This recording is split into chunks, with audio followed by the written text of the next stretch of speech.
On December 20th, 1968, a young couple, 16-year-old Betty Lou Jensen and 17-year-old David Faraday, were on their first date. Seeking some privacy, they drove towards Lake Herman in California, completely unaware that a stranger was following them. When they parked, another car pulled up. The person inside ordered them to get out. When they refused, he fired a shot at their car's rear wheel. Terrified, David and Betty ran, but the attacker shot them both. David was hit in the head, and Betty was shot 5 times in the back. The killer fled immediately. This horrifying incident marked the start of the hunt for one of history's most infamous serial killers.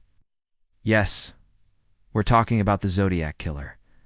Welcome back to our channel, True to Your Tales. The Zodiac Killer is one of the most terrifying figures of the 20th century. Between the 1960s and 70s, he held the entire San Francisco Bay Area in a grip of fear with his brutal attacks. He taunted the police in public by sending letters to newspapers, proudly confessing to his crimes and including complex puzzles for them to solve. After his first 2 murders, he went silent for 6 months, only to resurface with another chilling attack.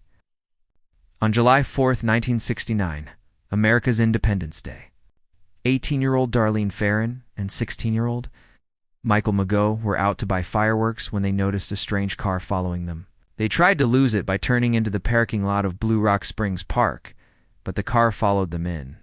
It pulled up beside them, then strangely reversed and drove away.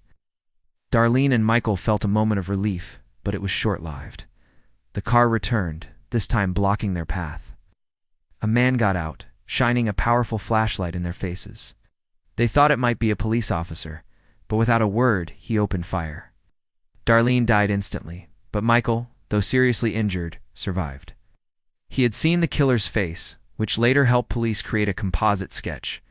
What's even more astonishing is that on the same day, the Vallejo Police Department received a call from a man at a phone booth.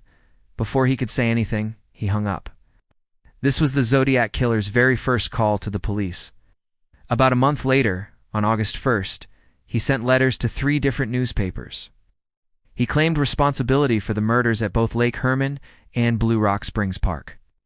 Providing details only the police would know, along with the letters, he sent a cipher demanding it be published or he would kill again. The very next day, a couple from San Francisco cracked the code. It read, "I like killing people because it is so much fun.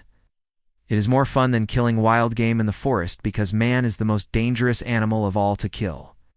He also wrote that he believed the people he killed would become his slaves in the afterlife. After the letters, there was silence for 2 months.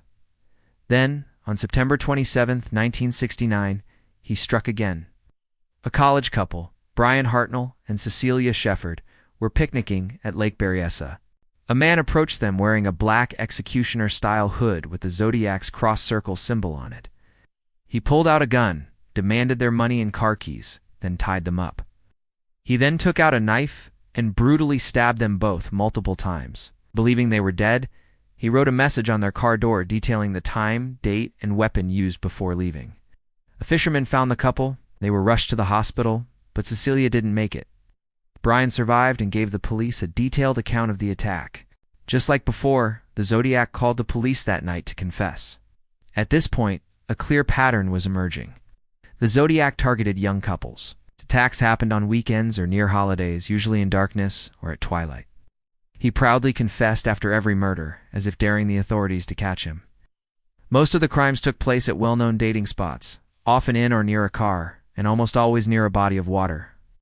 These patterns suggested the Zodiac might be someone disillusioned with love or harboring a deep-seated hatred for women. Just 2 weeks later, on October 11, 1969, the Zodiac's next victim was a cab driver named Paul Stein. He asked to be taken to Presidio Heights. When they arrived, the Zodiac shot Paul in the head at point-blank range. He then moved to the front seat and cut a piece of Paul's shirt, taking it with him. 2 children from a nearby building saw the whole thing and called the police. As officers rushed to the scene, they passed a man walking in the light fog. Since the initial dispatch mistakenly reported the suspect as a black man, they didn't think much of him. They even stopped and asked him if he'd seen anything suspicious. He told them he saw a man with a gun run down a nearby alley, and the police sped off in that direction. Had they looked closer, they might have seen the blood on his jacket. The Zodiac had once again slipped right through their fingers. Police did find his fingerprints on Paul Stein's car. A few days later, a letter arrived at the newspapers describing the murder in detail and including the piece of Paul's bloody shirt as proof. This time, he also threatened to attack a school bus. The threat caused widespread panic, and for weeks police escorts followed every school bus, but thankfully no attack ever happened. 10 days after the taxi driver's murder, on October 22, 1969, the Zodiac called the Oakland Police Department. He demanded to speak with a famous lawyer, Melvin Belli, live on a TV talk show. He called 35 times, but only 12 calls were aired. The caller gave his name as Sam. It was later discovered this was a hoax. The caller's voice didn't match the real Zodiac's, and the call was traced to a mental patient. A few weeks later, Zodiac sent 2 more letters to the papers, including a new, much more difficult cipher. While the first cipher was solved in a day, this one, the 340 cipher, remained a mystery for over 50 years until it was finally cracked in 2020 by 3 amateur codebreakers. In it, the Zodiac confirmed that wasn't me on the TV show, but a line in his letter provided a potential clue. He threatened police, saying he had built a bomb and kept it in his basement. This detail suggested he lived in a house with a basement, which wasn't common in the Bay Area and might have been a slip-up. 5 months later, on March 22, 1970, a woman named Kathleen Johns was driving on Highway 132 when a man flagged her down, claiming her tire was wobbling. He offered her a ride, but she soon realized she was in danger. She managed to escape with her baby and later identified her would-be kidnapper from the police sketch of the Zodiac. Over the next 4 years, Zodiac sent more letters and ciphers. His last known communication was on January 30, 1974. In it, he updated his murder score, Me-37, SFPD 0. The police, however, only officially attributed 5 murders to his specific style. Investigators, including the CIA, concluded the Zodiac was no ordinary criminal. He had military-grade knowledge.